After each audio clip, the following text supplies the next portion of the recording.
Saudara-saudara, sekarang kita masuk kepada kajian ilmiah landasan tentang penggalian kekuaha. Jadi, Anda harus memahami bahwa menggali sebuah kukuaha, bahasa Tolakinya, kukuaha, harus punya landasan empirik atau landasan ilmiah, kajian ilmiah. Jadi makanya saudara-saudara perlu kita sabar, kita sabar.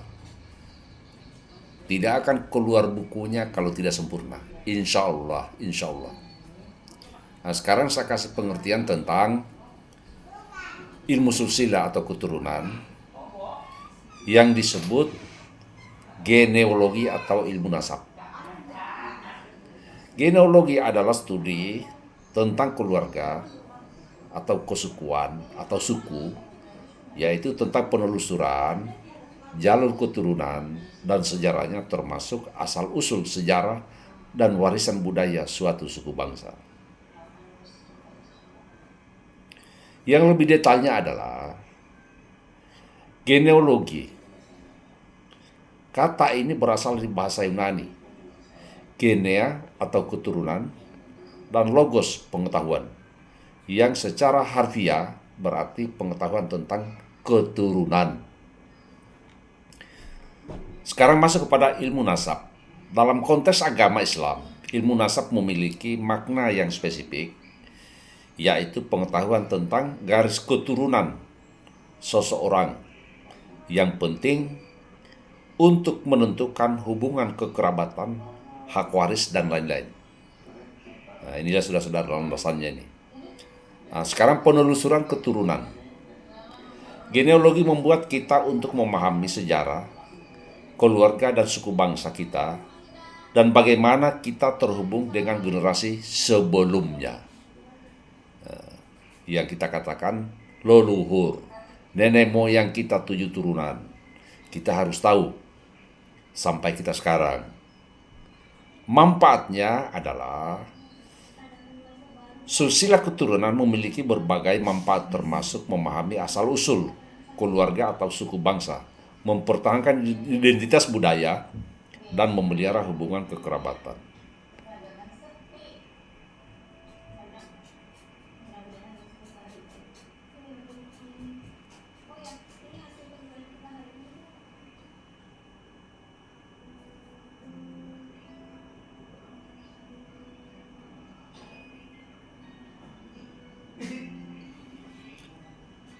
Jadi dalam penggalian tentang susila, kukuaha, suku Tolaki punya landasan empirik, landasan ilmiah untuk kita kembangkan.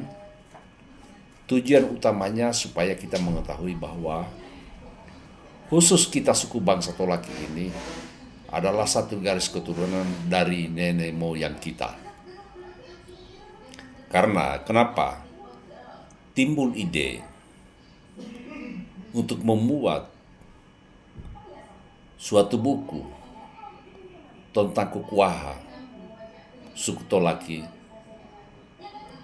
Karena kita harus jujur dan mengakui, kita suku bangsa Tolaki kalau bersatu, padu, bahu-membahu, kuat, kita termasuk suku bangsa yang besar, terkhusus di Jazirah Pulau Sulawesi, yaitu bagian Tenggara atau Provinsi Sulawesi Tenggara.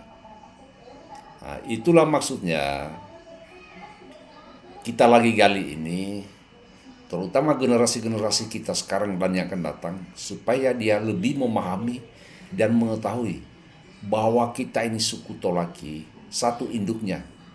Kemudian kita turun-temurun atau bahasa Tolakinya tekale, sehingga kita adalah generasi sekarang.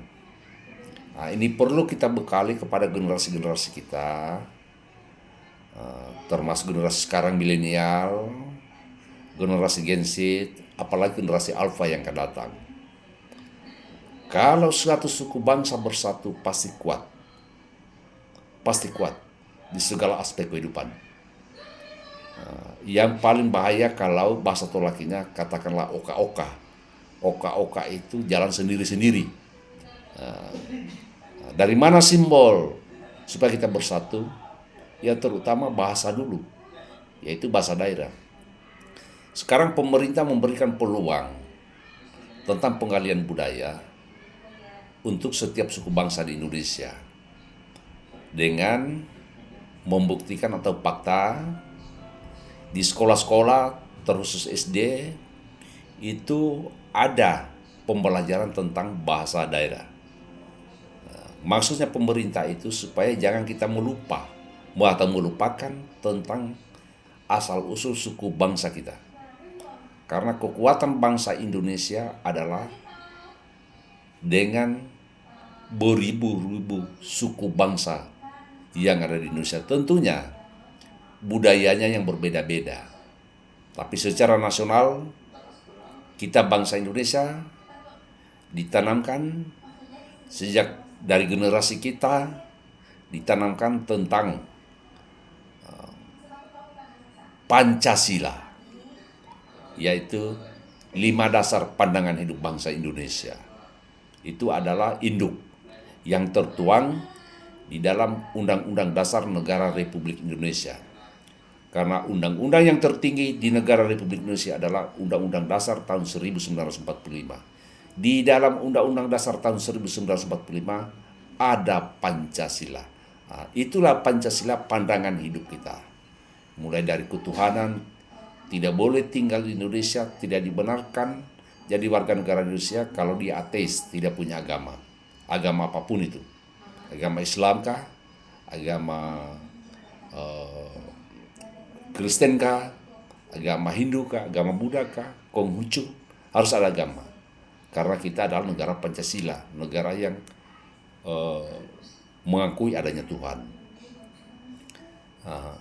Kalau persoalan suku bangsa itulah hasanah atau menjadi kekuatan bangsa Indonesia dengan adanya beribu-ribu suku bangsa dan budaya yang berbeda-beda. Jadi tentunya juga kita suku Tolaki tidak boleh kita tinggal diam terus generasi kita sekarang dan yang akan datang. Bahwa suku Tolaki satu simbolnya adalah dia pasti atau tahu tentang bahasa Tolaki, suku Tolaki. Di luar dari bahasa Indonesia sebagai bahasa persatuan. Demikianlah saudara-saudara, kita bersabar dulu. Kajian tentang buku Kukuha masih dikaji, masih digali melalui masukan-masukan dari orang tua kita yang masih diberikan kesempatan hidup, kemudian kita menggali melalui sejarah. Jadi kita sabar. Ada landasan empirik untuk mengeluarkan satu buku ini yang kita lagi gali atau lagi susun. Demikianlah saudara-saudara, saya akhiri wabillahi taufiq wal hidayah. Wassalamualaikum warahmatullahi wabarakatuh.